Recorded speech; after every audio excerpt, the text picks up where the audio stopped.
Hello बच्चों, मैं राजू आप लोगों के बीच में फिर से एक नए वीडियो के साथ। इस वीडियो में हम लोग क्या करेंगे, बीएससी थर्ड सेमेस्टर का इलेक्ट्रोस्टैटिक्स का लेक्चर नंबर 22 कवर करेंगे। जो टॉपिक होगा बच्चों वो होगा हमारे पास मॉलिक्यूलर पोलराइजेशन। ठीक है, जो हम लोग पोलराइजेशन पहले पढ़े हैं बच्चों वही सारी चीज़ें हैं इसमें। ठीक है, बस क्या किया गया है, थोड़ा सा यहाँ पे कैटेगराइज कर करके हमने बोल दिया आपको कि मॉलिक्यूलर पोलराइजेशन। ठीक है, आइए देखते हैं इसमें क्या हम लोग पढ़ते हैं। देखिए बच्चों, अभी तक हम लोग क्या पढ़े हैं बच्चों, पोलराइजेशन पढ़े हैं। ठीक है, जैसे कि हमको पता है कि पोलराइजेशन क्या होता है। क्या होता है, एनीवन कोई भी बताए मुझे पोलराइजेशन क्या होता है। ठीक है, क्या होता है पोलराइजेशन बच्चों, हमें पता है कि अगर हमारे पास अगर इलेक्ट्रिक फील्ड है, इस तरह से चीज़ें अगर हमारे पास गिवन है, ये हमारे पास क्या है बच्चों, इलेक्ट्रिक फील्ड है। जब इसके अंदर हम लोग क्या करते हैं बच्चों, यहाँ पे डाइलेक्ट्रिक मटेरियल रखते हैं। मान लीजिए कोई भी मटेरियल रखते हैं, अगर पहला केस क्या होता है, कंडक्टर होता है, तो हमें पता है कि कंडक्टर जब होता है बच्चों तो उसके अंदर कोई भी इलेक्ट्रिक फील्ड नहीं होती है। वो इलेक्ट्रिक फील्ड कितना होता है, जीरो। कितनी बातें समझ में आ गई। इस पर हम लोगों ने क्या पढ़ा था कि हाँ अब हमें क्या लिखना है, डाइलेक्ट्रिक रखना है। कोई डाइलेक्ट्रिक मटेरियल को क्या करना है बच्चों, प्लेस करना है। डाइलेक्ट्रिक मटेरियल को जब प्लेस करते हैं तो इसके अंदर से जो मॉलिक्यूल्स होते हैं वो क्या होते हैं, पोलराइज्ड हो जाते हैं। जैसे इसके अंदर क्या होगा, अगर मान लीजिए ऐसे में बना दूं, जो प्लस मॉलिक्यूल्स है वो इलेक्ट्रिक फील्ड के डायरेक्शन में, जो माइनस है वो अपोजिट डायरेक्शन में। ऐसे क्या हो जाते हैं, ये पोलराइज हो जाते हैं। और इस पोलराइज होने की वजह से क्या बन जाता है, मेरे पास डाइपोल मोमेंट बनता है। क्या बनता है बच्चों, डाइपोल मोमेंट बनता है। क्यों डाइपोल मोमेंट बनता है और क्या होता है डाइपोल, हमें पता है कि इक्वल एंड अपोजिट चार्जेस जब क्या होते हैं बच्चों, सेपरेट होते हैं कुछ डिस्टेंस पे, जो सेपरेट होते हैं ये सेपरेट हो जाते हैं, इसी हम लोग क्या बोलते हैं, अरेंजमेंट को या इसी फिनोमिना को क्या बोलते हैं हम लोग, डाइपोल मोमेंट बोलते हैं।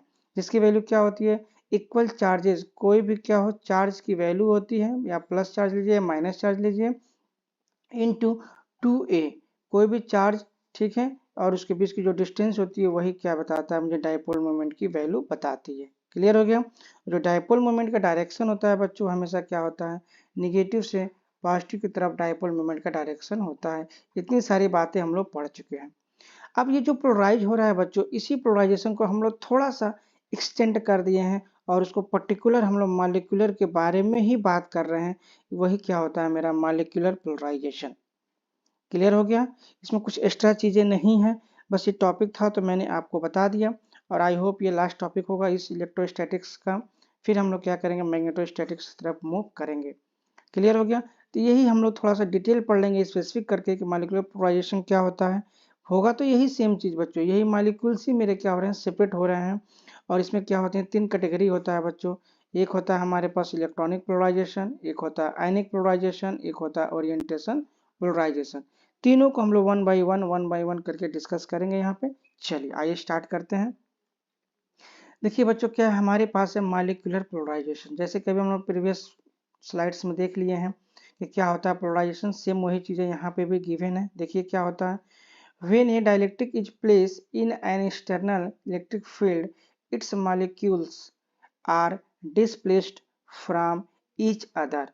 जो अभी हमने देखा कि एक दूसरे से क्या हो जाते हैं बच्चों, डिस्प्लेस हो जाते हैं। प्लस अलग साइड में चला जाता है बच्चों, ये प्लस हो गया ये माइनस हो गया। तो प्लस क्या होता है बच्चों, इलेक्ट्रिक फील्ड के डायरेक्शन में चला जाता है, और जो माइनस होता है वो क्या चला जाता है बच्चों, अपोजिट टू इलेक्ट्रिक फील्ड के डायरेक्शन में चला जाता है। तो ये डिस्प्लेस हो जाते हैं फ्रॉम ईच अदर एक दूसरे से क्या होते हैं, डिस्प्लेस हो जाते हैं। And dielectric acquire a net dipole moment, और जो ये डाइलेक्ट्रिक मटेरियल के जो आयंस हैं, मान लीजिए डाइलेक्ट्रिक में है बच्चों, ये क्या है डाइलेक्ट्रिक में है, सपोज करिए मैंने इलेक्ट्रिक फील्ड यहाँ पे लगा दिया, तो यहाँ पे क्या होता है, डाइलेक्ट्रिक के अंदर एक डाइपोल मोमेंट बन जाता है। तो वही कह रहा है कि dielectric acquire a net dipole moment.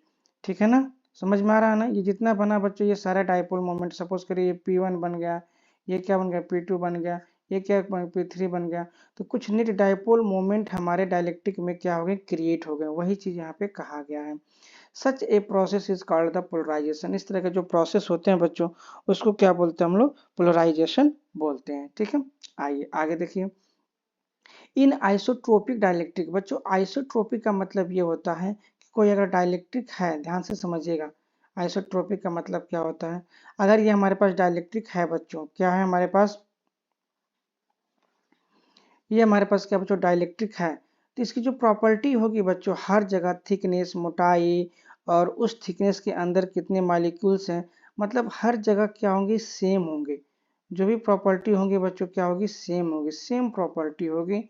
ठीक है, एवरीवेयर, सेम प्रॉपर्टी एवरीवेयर, मतलब हर जगह पे क्या होंगे बच्चों, सेम ही प्रॉपर्टी होगी, कहीं पे भी डिफरेंट प्रॉपर्टी नहीं होगा। इस तरह के डाइलेक्ट्रिक मटेरियल को बोलते हैं हम लोग आइसोट्रोपिक डाइलेक्ट्रिक मटेरियल।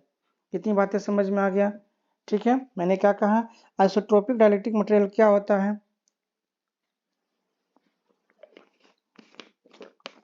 ऐसा डाइलेक्ट्रिक मटेरियल जिसमें प्रॉपर्टी जो हो हर जगह पे क्या हो, सेम हो, उस तरह के मटेरियल क्या बोलते हैं हम लोग, आइसोट्रोपिक डाइलेक्ट्रिक। ठीक है, ये नहीं कि ये हाफ वाले पोर्शन पे क्या हो, कुछ और प्रॉपर्टी हो, नीचे वाले हाफ पोर्शन पे कुछ और प्रॉपर्टी हो, तो ये क्या हो जाएगा, एन आइसोट्रोपिक प्रॉपर्टी हो जाएगा, जो आइसोट्रोपिक डाइलेक्ट्रिक नहीं होता है। तो ये थोड़ा सा मैंने आपको बता दिया कि आइसोट्रोपिक डाइलेक्ट्रिक क्या होता है, मतलब सेम है, सब कुछ सेम है, एक समान डाइलेक्ट्रिक है। Is induced dipole moment acquire by the molecules during the process of polarisation. हमें पता है कि जब पोलराइजेशन होता है तो जो मॉलिक्यूल्स होते हैं बच्चों, वो डाइपोल मोमेंट क्या करते हैं, एक्वायर कर लेते हैं, वही बात यहाँ पे लिखी गई है। Is directly proportional to the intensity of electric field. और ये जो पोलराइजेशन हो रहा है या जो डाइपोल मोमेंट हो रहा है बच्चों, किसके प्रोपोर्शनल है, इलेक्ट्रिक फील्ड के प्रोपोर्शनल है। बच्चों इसमें कोई डायग्राम नहीं बनाना है, मैं सिंपल सा थ्योरी टाइप का है, आपको समझना है, इसको नोट डाउन कर लेना है, क्योंकि पीछे हम लोग काफ़ी डिस्कस कर चुके हैं पोलराइजेशन के बारे में, तो इसीलिए अब हमें नहीं करना है। ठीक है, electric field acting on the particle that is local electric field, यहाँ पे एक नाम दे दिया गया है बच्चों इलेक्ट्रिक फील्ड को, लोकल इलेक्ट्रिक फील्ड। वहां पर हम लोग क्या पढ़ते थे, याद करिए, इलेक्ट्रिक फील्ड पढ़ते थे ई नॉट, और क्या पढ़ते थे बच्चों, ई डैश पढ़ते थे। ठीक है, मॉलिक्यूलर में क्या कह दिया गया, एक नाम दे दिया गया specially, local electric field inside dielectric. ठीक है, mathematically it is expressed as, कैसे मैथमेटिकली हम लोग एक्सप्रेस कर सकते हैं इसको। ठीक है, आइए इसको देख लेते हैं हम लोग, आगे हम लोग एक्सप्रेस कर देते हैं। मैं यहीं पे स्पेस बनाया था, यहाँ पे थोड़ा सा मैं इरेज कर देता हूँ। ठीक है, और हम लोग यहाँ पे एक्सप्रेस कर लेंगे, ये हम लोग सारी चीज़ों को इरेज करें। मॉलिक्यूलर, देखिए पोलराइजेशन जो भी हम लोग पढ़े हैं सेम वही चीज़ है, बस इसका नाम मैंने बार बार कह रहा हूँ, एक स्पेशल नाम दे दिया गया क्या, मॉलिक्यूलर पोलराइजेशन, और इसमें क्या कर दिया गया, 2 से 3 कैटेगरी को क्या कर दिया गया, कैटेगराइज कर दिया गया। ठीक है, और कुछ नहीं होता हमारा मॉलिक्यूलर पोलराइजेशन, सिंपली जो हम लोग पढ़े हुए हैं वही होता है। आइए इसको हम लोग देख लेते हैं मैथमेटिकली कैसे हम लोग रिप्रेजेंट करते हैं इसको। ठीक है, अगर हमारे पास पोलराइजेशन P है, जैसा कि हम लोग पहले भी पढ़े हैं, तो P हो जाएगा बच्चों हमारे पास प्रोपोर्शनल टू, ये प्रोपोर्शनलिटी कांस्टेंट है बच्चों, E local, LOCAL, E local, इस इलेक्ट्रिक फील्ड का नाम दे दिया गया E लोकल। यही जब प्रोपोर्शनलिटी कांस्टेंट हटता है बच्चों, तो आ जाता है हमारे पास P, और यहाँ पे एक अल्फा की वैल्यू आ जाती है बच्चों, जिसको मैं ऐसे लिख रहा हूँ, एक सेकेंड, इसको मैं ऐसे लिखना चाह रहा था, जिसको हम लोग क्या करेंगे, अल्फा लिखना है, इसको आप अपने हिसाब से अल्फा लिख लीजिए, इसको अल्फा हम लोग ऐसे लिखना, ऐसे लिखिएगा। ठीक है, अल्फा ये हमने बना दिया, ई लोकल, एक्चुअली मैं अल्फा में ऐसे ही बनाता हूँ, लेकिन ये प्रोपोर्शनलिटी कांस्टेंट होने की वजह से ये थोड़ा सा हटा, तो अल्फा ऐसे बना लेंगे, तो आपको थोड़ा सा डिफ्रेंशिएट करने में आसानी होगी। अल्फा की जगह में यहाँ पे कोई और वैल्यू ले लेता है, बट एक स्टैंडर्ड जो नोटेशन होता है बच्चों, इसीलिए मैंने यहाँ पे क्या लिया ना पड़ा, अल्फा लेना पड़ा है। ठीक है, और ये प्रोपोर्शनलिटी कांस्टेंट है, तो चूंकि अल्फा प्रोपोर्शनलिटी कांस्टेंट में तो डिफरेंस होता ही है, अगर मैं इसको और अच्छे से बनाऊं तो हम लोग ऐसे बना सकते हैं प्रोपोर्शनलिटी कांस्टेंट, देखिए कैसे, थोड़ा सा डिफरेंस तो हो ही जाएगा, ये ऐसे आ करके ऐसे होता है, ये प्रोपोर्शनलिटी कांस्टेंट हो गया। ठीक है, और अल्फा की जो वैल्यू होती है बच्चों ऐसे होती है, तो अंतर दोनों में थोड़ा सा डिफरेंस है, इसको आप अपने हिसाब से बना लीजिएगा। और ये क्या हो गया हमारे पास, ई लोकल, ये वाला जो टर्म है बच्चों पी प्रोपोर्शनल टू ई, हम लोग पढ़े हुए हैं, देखिए पी प्रोपोर्शनल टू ई हम लोग पढ़े हुए हैं। ठीक है, याद आ रहा है ना, जितनी इलेक्ट्रिक फील्ड बनाएंगे पोलराइजेशन की वैल्यू उतनी बढ़ेगी, इसी को हटाते हैं तो ससेप्टिबिलिटी हमें क्या होती है, मिलती है। तो ये चूंकि मॉलिक्यूलर के लिए है, तो यहाँ पे एक नया नाम इलेक्ट्रिक फील्ड के लिए दे दिया है ई लोकल, जो कि डायरेक्ट्रिक मटेरियल के अंदर जो प्रोड्यूस हो रहा है। ठीक है, क्लियर हो गया, चलिए आगे देख लीजिए, इसी में देखिए लिखा था प्रोपोर्शनलिटी कांस्टेंट, तो जो प्रोपोर्शनलिटी कांस्टेंट हमारे पास अल्फा है बच्चों, क्या है अल्फा, यहाँ पे अल्फा लिख लीजिएगा, इज कॉल्ड मॉलिक्यूलर पोलराइजेबिलिटी। उसी को बोलते हैं हम लोग क्या बच्चों, molecular polarisability. The polarisability reflect the property of individual molecules. ये थोड़ा सा नोट करने वाली चीज है बच्चों, इंपॉर्टेंट पॉइंट है ये, ध्यान दीजिएगा। जो ये पोलराइजेबिलिटी, जो हमारा मॉलिक्यूलर पोलराइजेबिलिटी मिल रहा है बच्चों, ये हमारा एक होल मतलब वॉल्यूम का नहीं मिल रहा है। यहाँ पे देखिए इंडिविजुअल मॉलिक्यूल्स या एटम्स ऑफ मैटर का मिल रहा है मुझे, not a large volume of it, नहीं कि हमें एक लार्ज वॉल्यूम का मिल रहा है। क्लियर हो रहा है कि नहीं चीजें? मतलब मॉलिक्यूलर में हम लोग क्या करेंगे, एक पर्टिकुलर मॉलिक्यूल के ही बारे में हम लोग बात कर रहे हैं या एटम के बारे में बात कर रहे हैं,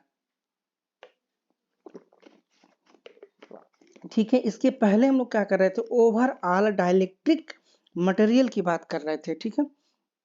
क्या कह रहे थे बच्चों, इसके पहले जो हम लोग बात किए थे बच्चों, मैं यहाँ पे थोड़ा सा लिख दूं आपको रिमाइंड कराने के लिए, ओवरऑल डाइलेक्ट्रिक मटेरियल की बात हो रही थी, समझ में आ गया? ओवरऑल डाइलेक्ट्रिक मटेरियल की बात हो रही थी बच्चों, ठीक है, क्लियर है। और यहाँ पे क्या हो रही है बच्चों, इंडिविजुअल मॉलिक्यूल या एटम की बात हो रही है, not of a large volume of it. Clear हो गया? तो जब एक मॉलिक्यूलर की बात होगी या एटम की बात होगी तो वहां पे हम लोग मॉलिक्यूलर पोलराइजेबिलिटी की बात करेंगे, ठीक है, क्लियर हो गया। आगे देख लीजिए, hence it is called microscopic electric parameter of dielectric. समझ में आ गया? ये भी हमारे पास एक क्या है बच्चों, इंपॉर्टेंट पॉइंट है। इसके पहले हम लोग क्या पढ़े थे बच्चों, मैक्रोस्कोपिक लेवल, मतलब एक बड़े लेवल पे बात कर रहे थे, सीधे डाइलेक्ट्रिक मटेरियल की बात कर रहे थे, उसको हम लोग कह सकते हैं बच्चों मैक्रोस्कोपिक,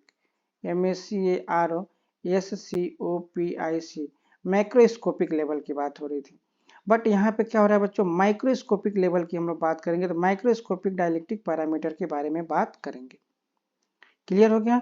ये अंतर समझ में आया थोड़ा सा, तो इसको ध्यान रखिएगा, ठीक। आगे देख लीजिए, इफ अगर हमारे पास क्या हो जाएगा बच्चों, इफ मैंने लगा दिया, यहाँ पे आगे लिखिएगा, इफ अगर ई लोकल जो हमारे पास इलेक्ट्रिक फील्ड है बच्चों, मैं उसको क्या मान ले रहा हूँ, ई मान ले रहा हूँ, तो क्या मिलेगा हमारे पास, एक कंडीशन हमने लगा दिया है बस, तो क्या मिल जाएगा हमारे पास, देन क्या हो जाएगा बच्चों, जो हमारे पास पोलराइजेबिलिटी है बच्चों, वो प्रोपोर्शनल टू क्या हो जाएगा, मतलब वो किसके हो जाएगा, इक्वल अल्फा के इक्वल हो जाएगा। ये हमारा अल्फा हो गया, ठीक है, ये अल्फा के इक्वल हो जाएगा।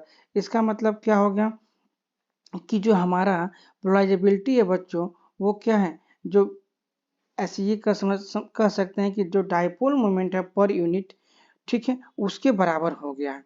क्योंकि ये मेरा क्या था बच्चों, पोलराइजेबिलिटी था, अल्फा क्या है यहाँ पे देख लीजिए, हमने क्या बताया, अल्फा इज द, देखिए proportionality constant alpha is called the molecular polarisability. तो मैं यहाँ पे केवल पोलराइजेबिलिटी लिख दूंगा, पोलराइजेशन लिख दूं ऐसे, तो ये क्या पोलराइजेबिलिटी है, ये क्या है बच्चों, सॉरी ये पोलराइजेबिलिटी कांस्टेंट हो गया, ठीक है।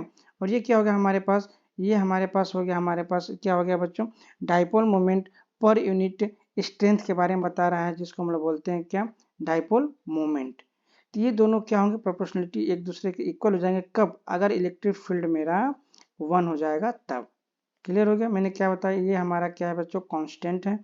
प्रोपोर्शनलिटी कांस्टेंट क्या है, मॉलिक्यूलर पोलराइजेबिलिटी की उसको डिफाइन कर रहे हैं। ये हमारा क्या है, डाइपोल मोमेंट है बच्चों, डाइपोल मोमेंट है। और डाइपोल मोमेंट को ही हम लोग क्या बोलते हैं, डाइपोल मोमेंट पर यूनिट मतलब स्ट्रेंथ भी बोल सकते हैं, जो फील्ड का स्ट्रेंथ होता है उससे भी डिफाइन कर सकते हैं। क्यों? क्योंकि हमारा ई की वैल्यू यहाँ पे क्या आ गया बच्चों, 1 आ गया। तो आइए देखते हैं आगे हम लोग क्या कर रहे हैं, देखिए 10 पोलराइजेबिलिटी इज, ठीक है, प्रोबेबिलिटी इज में यहाँ पे कह दूं क्या, प्रोपोर्शनल, अगर सिंबल लगा दूं, प्रोपोर्शनल का सिंबल है बच्चों क्या है, प्रोपोर्शनल है, PROPORTIONAL,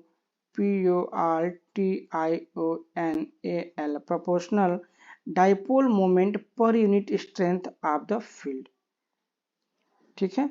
अब यहाँ पे क्या कहा जा रहा है, if N dipole moment per unit volume बन रहा है बच्चों ऑफ द मैटर, अभी तक तो हमने केवल मॉलिक्यूल की बात किया था वहां पे, अब हमने क्या कह दिया कि पूरे वॉल्यूम की बात हो रही है, अगर एन डाइपोल बन रहे हों, then equation can be written as, किस तरह से इक्वेशन को लिखा जा सकता है बच्चों, P इक्वल टू अल्फा, ये हमारा हो गया, और मैं आगे ही बच्चों एन लिख दिया होता है यहाँ पे, ये एन से मल्टीप्लाई कर दीजिए, एन अल्फा, और हमारे पास क्या हो जाएगा, ई लोकल, ठीक है।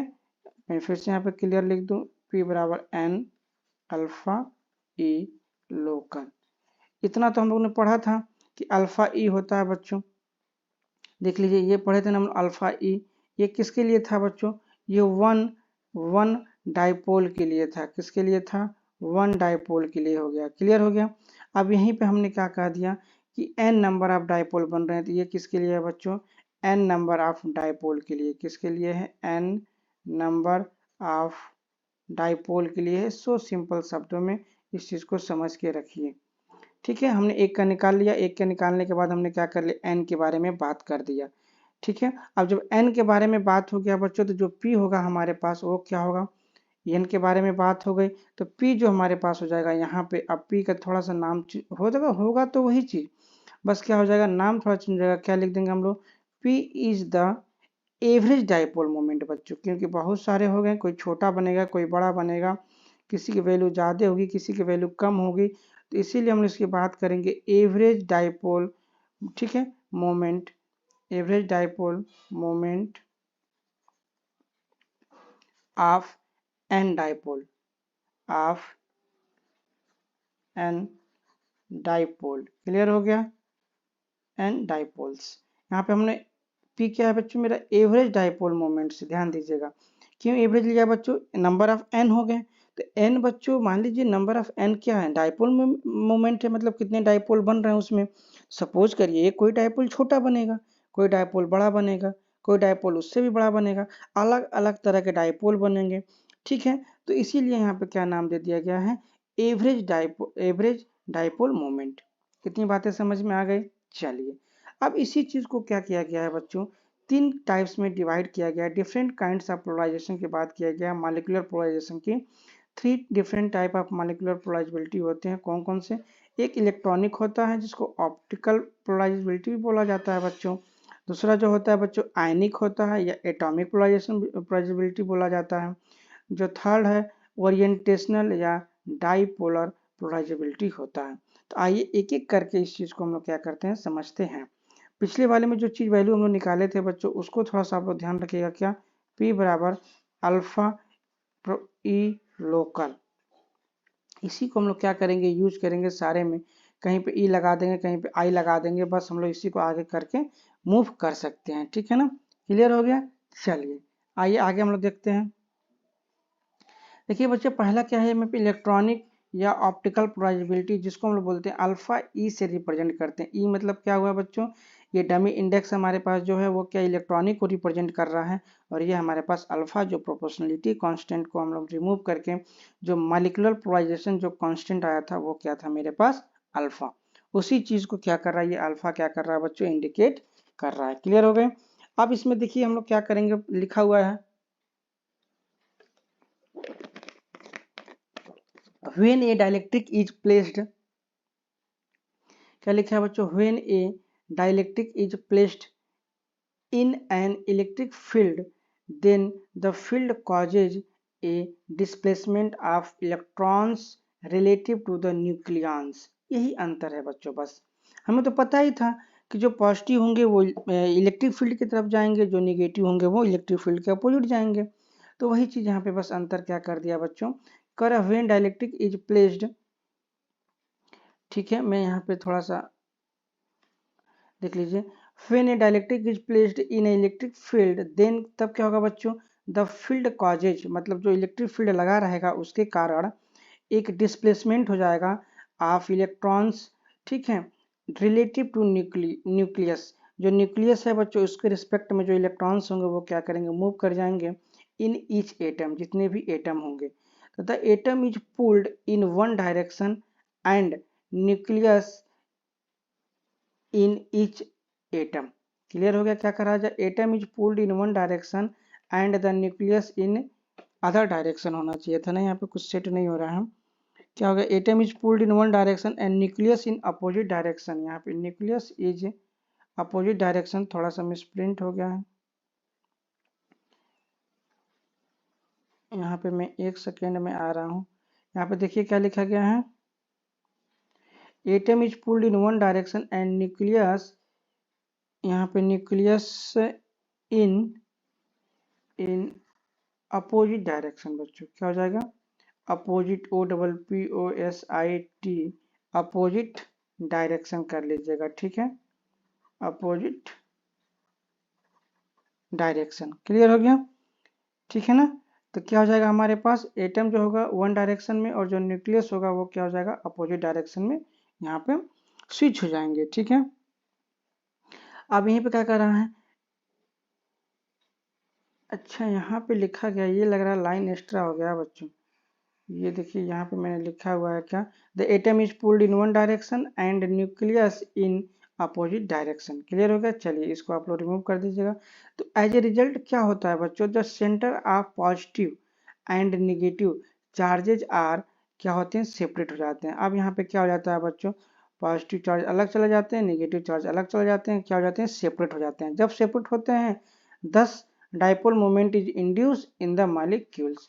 अब डाइपोल मोमेंट ऑटोमेटिक क्या होते हैं बच्चों, इंड्यूस हो जाते हैं। This mechanism is called electronic polarisability. इसी को हम लोग बोलते हैं क्या बच्चों, इलेक्ट्रॉनिक पोलराइजेबिलिटी। क्लियर हो गया, इसमें कुछ है नहीं, बस सिंपल सा वही चीज था। यहाँ पे बस ये चीज ध्यान देना है कि बस यहाँ पे क्या किसकी बात की गई है बच्चों, यहाँ पे बात की गई electrons related to the nucleus, ठीक है ना। क्लियर हो गया, इसी को बस क्या किया गया, डिस्प्लेस किया गया है और उसी से क्या बन जा रहा है मेरा, ये आपका पोलराइजेबिलिटी जिसको बोलते हैं हम इलेक्ट्रॉनिक पोलराइजेबिलिटी, ये हो जा रहा है, ठीक है। चलिए इसमें थोड़ा सा और लिखना है, देखिए क्या है, द इंड्यूस डाइपोल मोमेंट, जो डाइपोल मोमेंट इंड्यूस हुआ बच्चों, अगर उसकी वैल्यू अगर मैं लिखूँ क्या, पी ऑफ ई, क्योंकि इलेक्ट्रॉनिक पोलराइजेबिलिटी है, is proportional to the electric field acting on atom, ठीक है। मतलब डैट इज क्या लिख सकते हैं हम लोग, पी ई जो हमारे पास ये हो गया वो किसके बराबर होगा बच्चों, हमारे पास अल्फा ई और इलेक्ट्रिक फील्ड लोकल के बराबर हो जाएगा। सेम वही चीज़ है बच्चों, हम लोग पढ़े हुए हैं क्या, पी बराबर अल्फा और ई लोकल पढ़े हुए हैं, तो बस अल्फा की जगह हमने क्या रिप्लेस कर दिया, अल्फा ई, ठीक है ना। क्लियर हो गया, अब यहीं पे क्या होगा बच्चों, अल्फा ई जो यहाँ पे है मैं यहाँ पे लिख दूँ क्या, alpha E is called electronic polarisation. Clear हो गया, तो ये हम लोगों ने इलेक्ट्रॉनिक पोलराइजेशन देख लिया। चलिए आगे देखते हैं हम लोग, अब बात करते हैं हम लोग आयनिक या एटॉमिक पोलराइजेबिलिटी की। इसको क्या करेंगे बच्चों, आयनिक है आई, तो मैं यहाँ पे रिप्रेजेंट कर दूँ अल्फा आई से, क्या करेंगे इसको हम लोग रिप्रेजेंट कर देंगे। अब यहाँ पे ऐसी कुछ मतलब चीज़ों का वो पोलराइजेशन होगा जो आयन टाइप्स के हों, जैसे if we have a solid whose molecules are made of ions, जैसे NaCl HCl, पता है ना, Na और Cl ऐसे, फिर HCl, ठीक है ऐसे, तो इस तरह से चीज़ें जो बना हुआ होता है, then local electric field causes relative motion of the positive and negative ions, the positive ions are pulled in one sides and negative on the other sides, thus separation of positive and negative ions are increased. This mechanism is called ionic polarizability. Clear हो गया, बहुत simple है बच्चों, tough नहीं है, बस term को हम लोग क्या कर दिए हैं, है वही कॉन्सेप्ट, बस यहाँ पे जो लिखा गया स्टार्ट में, जैसे solid whose molecules are made of the NaCl HCl, तो ये सारी चीज़ें हैं इसमें, ठीक है। तो जो पॉजिटिव होंगे वो इलेक्ट्रिक फील्ड के डायरेक्शन में चले जाएंगे, जो निगेटिव हो जाएंगे बच्चों इलेक्ट्रिक फील्ड के अपोजिट डायरेक्शन में चले जाएंगे, ठीक है। इसी यही जो मैकेनिज्म है बच्चों, उसी को हम लोग क्या बोल रहे हैं, आयनिक पोलराइजेबिलिटी। अगर इसको लिखना हो तो क्या लिख सकते हैं हम लोग ऐसे ही, ठीक है। आगे इसमें देख लीजिए, अगर नहीं इसमें हम लोग लिख दे थोड़ा सा, जैसे उसमें लिखे थे हम लोग अल्फा, वैसे यहाँ पे हम लिख सकते हैं, क्या लिख सकते हैं, पी आई, यहाँ पे मैं लिख सकता हूँ क्या बच्चों, p I equal to alpha I कर सकते हैं यहाँ पे, और ई लोकल यहाँ पे लिख दीजिए, यही हमारे पास हो गया, ठीक है। अल्फा आई क्या हो जाएगा हमारे पास, जो आयनिक पोलराइजेबिलिटी था वो हो जाएगा, ठीक है। यहाँ पे देख लीजिए द इंड्यूस्ड डाइपोल मोमेंट, ठीक है, the induced dipole moment P आई में यहाँ पे लिख दूँ, जैसे वहाँ पे हम लोग लिखे थे पी आई, चलिए यहीं पर हम लिख लेते हैं, ये वाला शब्द यहीं पे मत लिखिएगा, छोड़ दीजिएगा, चलिए यहाँ पे आगे लिखना ही हम लोग को। तो the induced dipole moment P I is proportional to the local field, ठीक है, मतलब आयंस दैट इज क्या हो जाएगा हमारे पास, पी आई, अगर जो बच्चे पीछे लिख लिए हो उसको डिलीट मत करिएगा, अगर यहाँ पे किसी ने अगर लिख लिया हो तो मिटाना मत उसको, ठीक है। P I equal to alpha वो भी सही है। सब कुछ जो सर करते हैं वही नहीं सही होता है, कुछ अपने मन से भी कॉमन सेंस लगा लिया जाता है। ई लोकल, ठीक है, तो पी आई इक्वल टू क्या हो गया, अल्फा आई ई लोकल।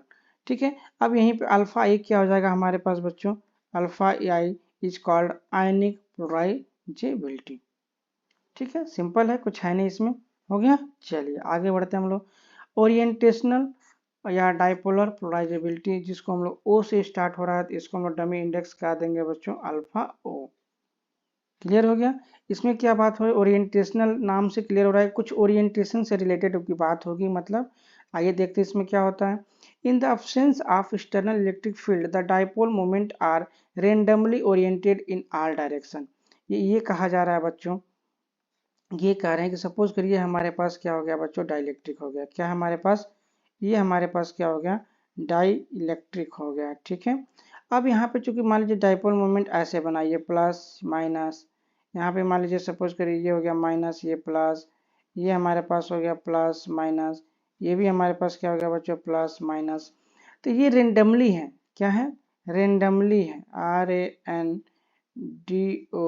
RANDOMLY, randomly. कब, जब E बराबर बच्चों 0 है तब।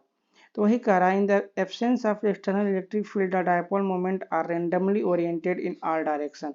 ये हमारे पास रेंडमली क्या है, ओरिएंटेशन है इसका। ठीक, आगे क्या कह रहा है, when an electric field is applied the permanent dipole moment are oriented themselves in the direction of the applied field। जब हम लोग क्या करते हैं बच्चों, इसी को हम लोग फील्ड लगाते हैं बच्चों, तो ये हमारे पास ऐसे ओरिएंटेशन इसका हो जाता है। कैसे हो जाता है, ऐसे ओरिएंटेशन हो जाता है। ये हो जाता है प्लस, ये माइनस, ये हो जाता है प्लस, ये minus, this is the plus minus and this is the plus minus. और मेरा इलेक्ट्रिक फील्ड का जो डायरेक्शन होता है बच्चों, वो ई हो जाता है इस साइड में। ठीक है, तो ये क्या हो गया बच्चों, ओरिएंटेटेड हो गए, अपनी आप ओरिएंटेटेड हो गए, ORIENTED, ओरिएंटेटेड हो गए बच्चों अपने आप। कब, जब इलेक्ट्रिक फील्ड हमने लगाया तब।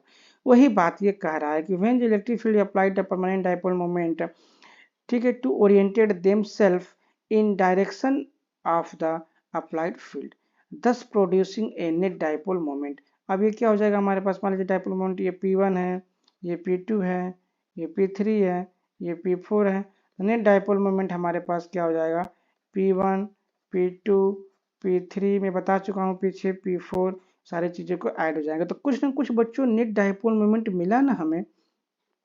यही जो मैकेनिज्म है, इसी मैकेनिज्म को कहा जा रहा है कि ओरिएंटेशनल या डाइपोलर पोलराइजेबिलिटी। क्लियर हो गया। चलिए सेम की तरह इसमें भी हम लोग क्या लिख लेंगे, जो हमारे पास एक प्रोपोर्शनलिटी कांस्टेंट आता है बच्चों, उसके बारे में बात कर लेंगे। ठीक है, तो यहाँ पे लिख लीजिए, the induce INDUCED, the induce dipole moment क्या हो जाएगा, induce dipole moment, induce dipole moment is, अगर बच्चों लाइक ना किए हो तो लाइक जरूर कर दीजिए, अनसब्सक्राइब ना किए हो, नए बच्चे हो तो जरूर सब्सक्राइब कर लीजिए। Induce dipole moment is expressed as EXPRESSED, expressed as, किस तरह से कर लेंगे, जैसे सेम करते आए हैं बच्चों, PO equal to alpha naught, और यहाँ पे हमारे पास क्या हो जाएगा बच्चों, E लोकल। अच्छा एक चीज मैं देख रहा हूँ, अच्छा ठीक है, ये भी सही है, ठीक है, ठीक है, यहाँ पे क्या हो जाएगा हमारे पास, PO या P not alpha O alpha not E local, इसी के हो जाएगा। वेयर हम लोग क्या कर देंगे बच्चों, P नॉट क्या है, where P naught is the, क्या हो जाएगा हमारे पास, पता ही था P क्या रिप्रेजेंट करते थे, एवरेज। तो एवरेज भी हमारे पास क्या हो सकता है, डाइपोल मोमेंट, या ये क्या हो जाएगा, ये भी कर सकते हैं कि alpha is induced dipole moment, यहाँ पे क्या लिखे थे हम लोग, सेम वही चीज लिखेंगे, इज कॉल्ड आयनिक पोलराइजेबिलिटी, तो ऐसे हम लोग क्या लिख देंगे, इज कॉल्ड ओरिएंटेशनल, ORIENTATIONAL,